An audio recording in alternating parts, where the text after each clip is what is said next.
Tonight, in this edition of the Primetime Newscast on Equinox Television, classes began today for the 22 newly admitted students in the Faculty of Diplomacy at ERIC in the nation's capital. The director told them to leave the scandal that has so far rocked the institution behind, and the incident at ERIC is coming to add up to the series of lapses that have so far plagued the reign of Jacques Famdongo at the helm of the Higher Education Ministry, plus 2,000 members of the Boko Haram or 2,000 elements of the B in Cameroon to join Boko Haram fighters in the far north region of the country. They undertook a 400-kilometer walk from the littoral region to the southwest region of the country to confirm their readiness. These are headlines. Details in a moment.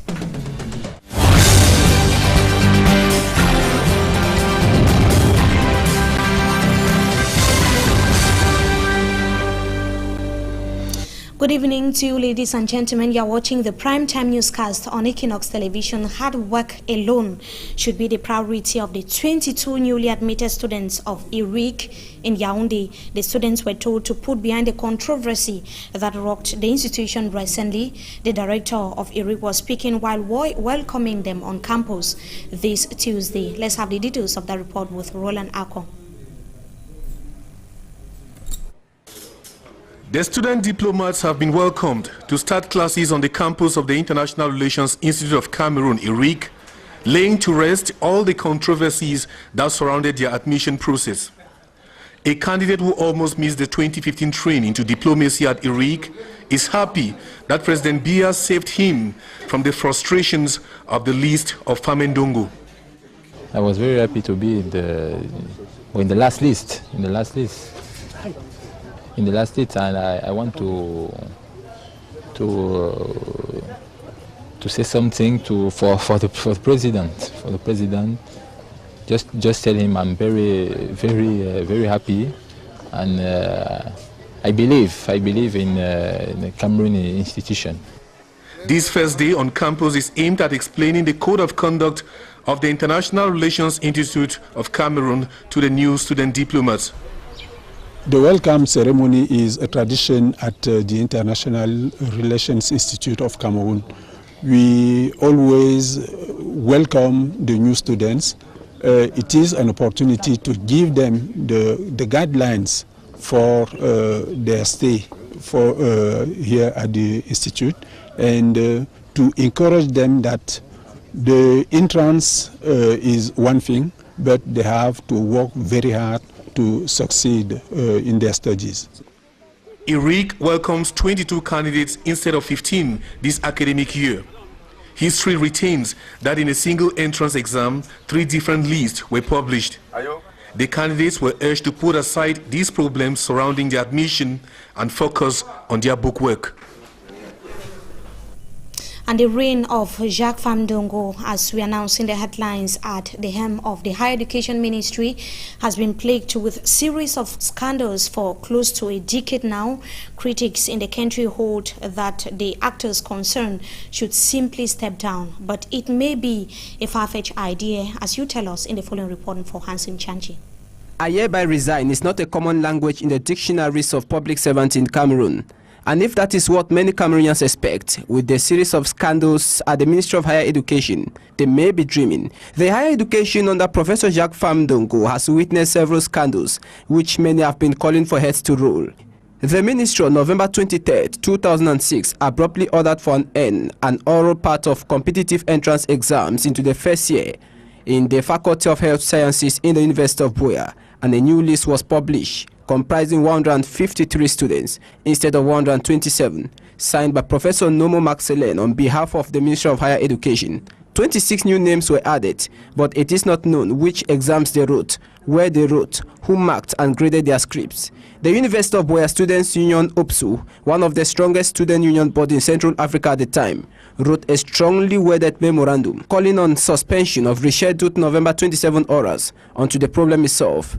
Few years later, in the Higher Teachers Training College in Marwa, where the Ministry of Higher Education published names of candidates into the first year, elite rose with anger, petitioning President Paul Biya against the limited chances given to their children.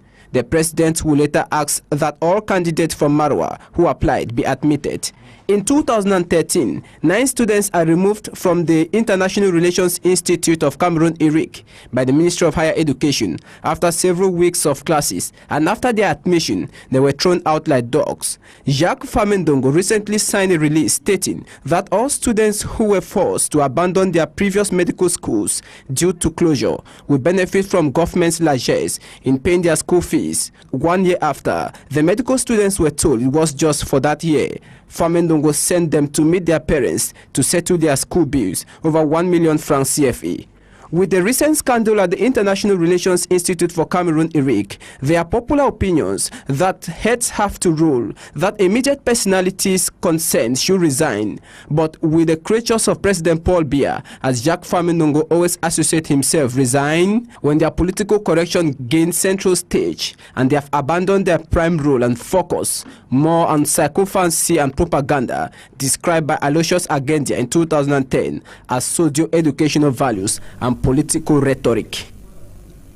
For Hansen Chanji, they're reporting now they undertook a 400 kilometers walk, that is for 11 days, to qualify as fighters of Boko Haram in the far north region of the country. There are the 2,000 newly recruits of the Rapid Intervention Battalion, the B, that are expected to join their comrades in the days ahead to fight terrorism in Mariwa. Senior reporter Chris Toby was part of that walk and now tells us more.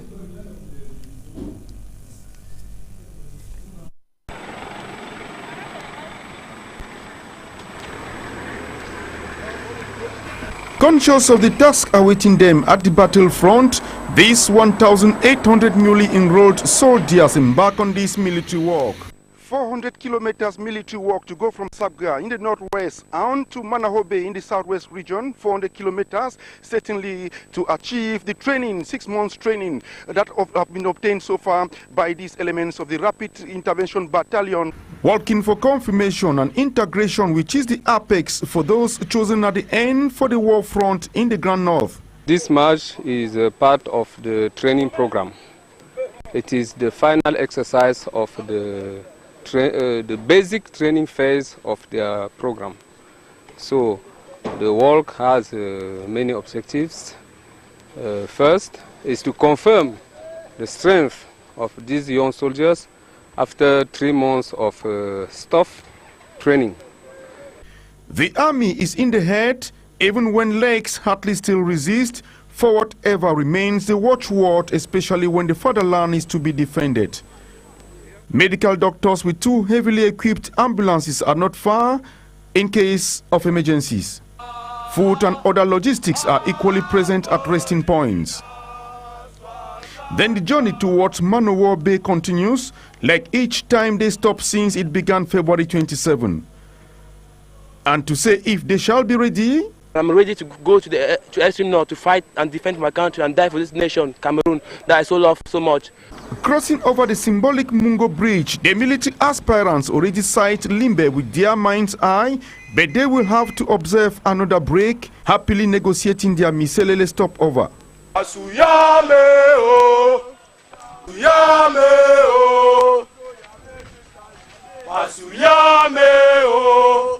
Then come some physical exercises for keep fit.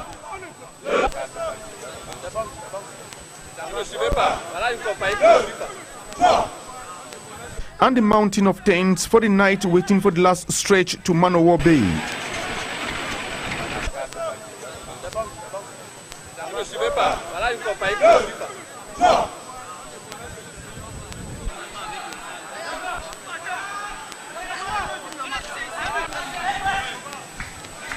The journey goes on in the early hours of Monday, March 9, with a sigh of relief as they pass under the billboard welcoming visitors to Limbe.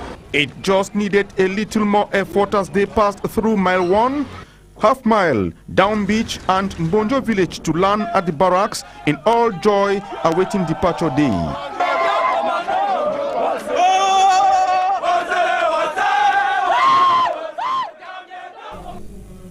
Members of the Rapid Intervention Battalion there proving their readiness to fight Boko Haram in the far north region of the country, compiled by senior reporter Chris Toby. Now, inadequate financial support is one of the problems plaguing the energy sector in Cameroon. Stakeholders of the rural electricity sector are meeting in Yaoundé to be able to address some of these problems. Roland Akong has the details. Access to electricity remains a gargantuan task to many Cameroonians, both in urban and rural areas. Statistics put at 10% access in rural areas and 45% access in Douala and Yaoundé. The absence of the indispensable need, especially for local population, holds back growth. This Yaoundé forum serves as a lure to discuss the problems and find possible solutions on how to improve on access to electricity in Cameroon. Attentions are focused on the private sector, which is said to have an important role to play as far as the supply of electricity is concerned. I think what we could wish is to join all the efforts, be them bilateral or multilateral, with local efforts in order to finance this huge ambition. The presence of the EU raises the question whether the matter is so bad that we need their attention. Europeans are brought in the business because of their support in terms of capacity strengthening, and also in terms of their support in terms of financing. But that doesn't mean we cannot do otherwise. That we cannot manage by ourselves. We're told that the government is yet to take adequate measures at promoting and financing projects by local investors in the electricity sector, and that banks are not dedicated at financing private enterprises with low interest rates. And the late Professor Barrister Yano Michael has finally been laid to rest at his residence in Bukwango. That's a village in the southwest regional headquarters of Boya. The burial came after judicial and academic honors which were given to him or that took place on the campus of the University of Boya. It should be noted that he died on January 27th, 2015, following a ghastly road accident that took place along the Douala-Yaoundé highway. Derek Jato has the details. Those who know late Professor Michael Yanu have described his absence as a painful exit of an icon and his death as a sun setting at noon. In total solemnity, the Buea University family is carrying out academic honors on the late professor. He is from the law department of that university. Professor Michael Yanu's absence is much more present.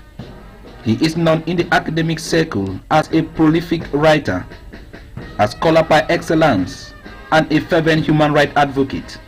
If you remember Michael's squinting eyes, his smile, you would know that he didn't mean harm. It's just that all of us have different methodologies.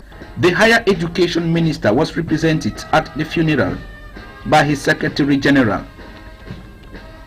Professor Michael Yanu was also a practicing advocate and solicitor of the Supreme Court of Cameroon and Nigeria, and as lawyers lowered the casket of a person they call a legal guru at his Bukwango residence in Boya. The story goes that on Tuesday, January 27, 2015, Professor Barrister Michael Yanu was on his way to Yaoundé, where he worked as Director of Dialogue and Cooperations of State Universities in the Ministry of Higher Education, got involved in a fatal motor accident that took his life. The former president of Sines Buea chapter was born in 1963. He is a husband and a father of 3 sons. And the wife of the former president of Ivory Coast finally pays the price for her role in the 2010 post-election violence in Ivory Coast. It took 9 hours for Simone Babo to be sentenced to 20 years in prison. 2 army generals and her son were equally slammed jail sentences. For Hansen Chanji has more. Contrary to proposals last week by an Ivorian state prosecutor that Simone Gbagbo be given 10 years imprisonment, the Ivorian justice system, after deliberations, condemned with undivided opinion the former Ivorian First Lady and Iron Woman 20 years imprisonment for her participation in destabilizing security of the state during the 2010-2011 post-election violence. 20 years of imprisonment with 10 years to exercise civil rights to 2 army generals, Vice Admiral Vagba Fosigno and Chief of Republican Guard, General Bruno Dogoble. The announcement made by Judge Tahiru Tembele after 9 hours of deliberations fell like a bombshell to pro-Gbagbo supporters, not leaving out Simone Gbagbo, whose facial expression changed immediately. Simone Gbagbo, who on Monday was heard for her last time, spent a greater moment of her court trial reciting verses in the Bible and pleading not guilty. The 65-year-old was known for her firm stand, determination and an extraordinary leading role. She was a perfect half of Gbagbo's political life. Michel Gbagbo, the son of Laurent Gbagbo, was given 5 years imprisonment, while Pascal Affi-N'Gessan, the contested boss of Gbagbo's Front Populaire Ivoirien, the FPI, was given an 18-month prison sentence. This sentence has already been covered by his 2 years pre-trial detention. Pascal Affi-N'Gessan is eyeing the presidency come October 2015, though he is still to convince the FPI supporters he is a right man. But this 20 years prison sentence is too huge and does not speak well of Ivorian justice system, retorts Barrister Maturin Durabo, member of Defense Council.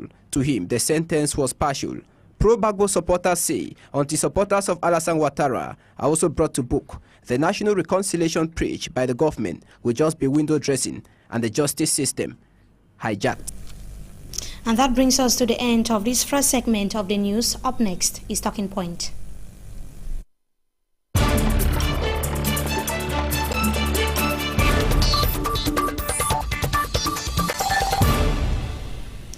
Now, barely a few months after deliberations started on the case of the former First Lady of Ivory Coast, Simone Gbagbo, the verdict has finally been handed down. Our guest tonight will be telling us, reacting on the verdict that was handed down this Tuesday or early this Tuesday. Good evening to you, Mr. Njimancho Michael. We thank you so much for joining us tonight on Talking Point. Good evening, Mimi. It's a pleasure to be here once more. And to talk about, yes. She was sentenced to 20 years in prison, and from the time when the deliberations started on the case, it seems that it took a shorter time than expected. Many people are saying that it took a lesser time. Do you think that there was possibly any reason for that? Many feel that it is because it was being politicized. Exactly, Mimi. I feel very sad because you find this is a country that has spent a lot of resources, a lot of money on the issue of reconciliation. And of course, I'm asking myself now, of what use was all the resources spent on the issue of reconciliation? Because when we talk about reconciliation in Ivory Coast, we are talking about the camp of Gbagbo and the camp of Ouattara. And of course, when we are faced with this kind of situation, where we have the closest associates of Gbagbo, 83 in number, who are, of course, who were yesterday sentenced to these many years in imprisonment. And then we are asking ourselves why it was a sing-song about reconciliation. Coming back to your question, Mimi, I think that, you know, in Ivory Coast, nothing is sure. We accept that everything was being politicized because the judgment doesn't come from the Ivorian authority. We know who is working behind the scene, and we are saying that even the delayed justice was only justice that was delayed because they already knew the outcome of the verdict of Simone Gbagbo, and it's a pity to us. Now, talking about the issue of reconciliation that you earlier mentioned, can we say that the verdict that was handed down early today could have an impact on that process of reconciliation that Ivory Coast seeks to achieve? Of course, absolutely. That is going to affect, because you realize even during the court proceedings that took place for over 9 hours, you know that the supporters of Laurent Gbagbo, who is so many, we had an overflowing crowd that came to witness this court proceeding, and they were all driven out of the court session. And of course, you found people fuming. It's a pity, again, I would say, because this is a country that that has the largest church in the world, the Our Lady of Peace Basilica in Yamoussoukro. And we would have thought that this country with this historic edifice should be able to show an example to other people to follow. Because we started singing the song of reconciliation, and we feel that the song of reconciliation is only sung by those who believe very strongly in Jesus Christ. And of course, if we are talking about Basilica here, we are thinking about the Catholic belief in the Lenten season. And of course, we are here in the Lenten season, where we are supposed to believe that, given this image in mind, and this basilica that was actually patronized by Pope John Paul II in 1990, it was supposed to occur in the minds of the Ivorians that this is the time for reconciliation, after it to take its root or to gain root, and it is the time that reconciliation has been given a slap on the face. And we're beginning to ask ourselves, because we are now having a premonition about what is going to happen to Gbagbo, because Simon Gbagbo will not have 20 years and Gbagbo will have less than that. Of course, that is going to be more than that, because despite the fact that Simon Gbagbo was a parliamentarian at the same time, we know that if he did anything wrong, of course, and they were not able to establish concretely what she did wrong, if she did anything wrong was because of the husband who was the president. And if she, the wife, should have 20 years, then Gbagbo, we possibly should have more. Despite the reconciliation objective, should justice not take its course? Well, justice is supposed to take its course, but what justice and for who? Because when we are talking about justice here, we are talking about equity in delivering justice. There was a conflict, there was a battle, there was a war. And of course, let us come back to this issue. You know, when Gbagbo came up in 2000, Gbagbo was somebody who proved to be real Pan-Africanist. For the 2 years that he was in power, he ruled history. From 2002, you know, people started with skirmishes. You know, even the Speaker of the National Assembly now, who was a rebel leader in the forest. Now, you know, there was a fight between the camp of Ouattara and the camp of Gbagbo. We are asking a question, if this is justice, why are they judging one side? They are supposed to judge the camp of Ouattara. They are people who perpetrated acts of inhumanity in Côte d'Ivoire. They are now talking about Gbagbo and Simon Gbagbo who are having committed crimes against humanity. Are they the only ones? They fought against who? I think that two people fought, and these two people are supposed to be judged equally. And adding to the fact that even the prosecutor asked for a lesser sentence.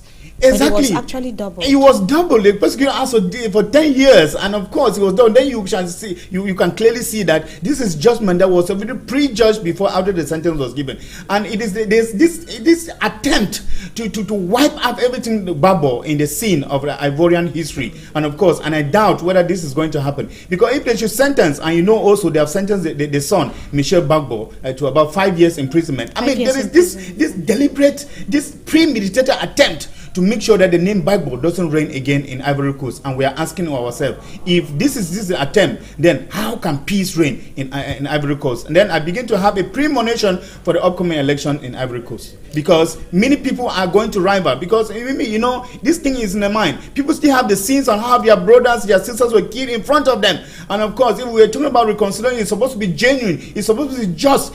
People are supposed to look at themselves on the faces and say we are sorry. But then when justice begins to have eyes, then we begin to doubt to what extent it will reach. And looking at the future of elections, like you earlier talked about, is very, very questionable in Ivory Coast. Looking at the pro-Gbagbo those division that is now being witnessed amongst pro-Gbagbo in Ivory Coast, some party executives have remained divided for quite a long time now. Can we say that it's going to work to the advantage of the opposition or the regime?